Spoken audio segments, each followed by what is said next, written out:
நண்பர்கள் அனைவருக்கும் இனிய மாலை வணக்கம்.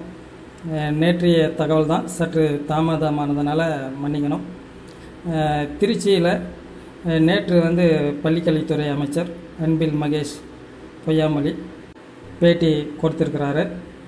என்ன அப்படின்னு கேட்டிங்கன்னா, மாணவர்களுடைய எண்ணிக்கை அதிகரித்து கொண்டு வருகிறது. ஏழ்மை என்ற நிலையிலிருந்து பெருமை என்கிற நிலைக்கு அரசு பள்ளிகள் சென்று கொண்டு இருக்கிறதா தகவல் கொடுத்துருக்கிறாரு. மிக முக்கியமான ஒரு தகவல் இருக்குது. அரசு பள்ளிகளில் கூடுதல் மாணவர்களுக்கு ஏற்ப ஆசிரியர்களும் மற்ற பள்ளிக்கல்வித்துறையில் இருக்கிற பணியிடங்களும் நிரப்பப்படும் அப்படின்னு சொல்லியிருக்கிறார். சரிங்களா? யாரோ சிலர் தவறுதலாக ஒரு கேள்வி கேட்டிருப்பாங்க போல், ஆயுட்கால சான்றிதழை இன்னும் ஆக்கலை அப்படின்னு சொல்லிட்டு அது தேர்தல் அறிக்கையில் கொடுத்தது நிறைவேற்றப்படும் அப்படின்னு பள்ளிக்கல்வித்துறை அமைச்சர் அவர் சொல்லியிருக்கிறார். ஆயுட்கால சான்றிதழ் எந்த சந்தேகமும் இல்லை, அது மாற்றப்பட்டதாக மத்திய அரசு அது அறிவிச்சிருச்சு. சரிங்களா? அதில் ஒன்றும் பிரச்சனை இல்லை, யாரும் குழம்பிக்கொள்ள வேண்டாம். அதே சமயத்தில் டெட்டு மட்டும் இல்லை, மற்ற சிறப்பாசிரியர் பிஜிடிஆர்பி டிஆர்பியில் இருக்கிற அனைத்து பிரச்சனைகளும் தீர்க்கப்படும் அப்படிங்கிற மாதிரி சொல்லியிருக்கிறாரு வெகு விரைவில்.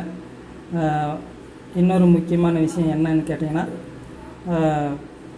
கொரோனா தடுப்பூசி சிறியவர்களுக்கும் வந்த பிறகு பள்ளிகளை தாராளமாக திறக்கலாம் அப்படிங்கிற மாதிரி ஊடகங்களில் செய்திகள் வந்திருக்கு. வெகு சீக்கிரம் கண்டிப்பாக பள்ளிகள் திறப்பாங்க அப்படின்னு நம்பலாம். கொரோனா தொற்று குறைந்திருக்கிறது. முக்கியமான விஷயம் என்ன மீண்டும் சொல்கிறேன்னா, தொடர்ந்து பேட்டி கொடுத்துட்டே இருக்கிறாரு. கூடுதல் ஆசிரியர்கள் மாணவர்களோட தேவைக்கேற்ப நியமிக்கப்படுவார்கள் அப்படின்னு சொல்லியிருக்காரு. அதான் இதில் இருக்குது நண்பர்களே. திருச்சியில் ஒரு பள்ளியில் 4 நாட்களில் 1000 மாணவர்கள் சேர்ந்ததாகவும் தகவல் இதில் பத்திரிகைகளில் இருக்குது. ஏற்கனவே காஞ்சிபுரத்தில் ஒரே ஸ்கூலில் 1000க்கும் மேற்பட்ட மாணவர்கள் தொடக்க கல்வியிலே சேர்ந்துருக்கிறாங்க அப்படின்னு செய்திகள் வந்திருக்குது. சாதனை படித்ததா. சரிங்களா? கண்டிப்பாக கூடுதல் ஆசிரியர்கள் நியமிக்கப்படுவார்கள் என்பதில் எந்த ஐயமும் கிடையாது. நன்றி நண்பர்களே.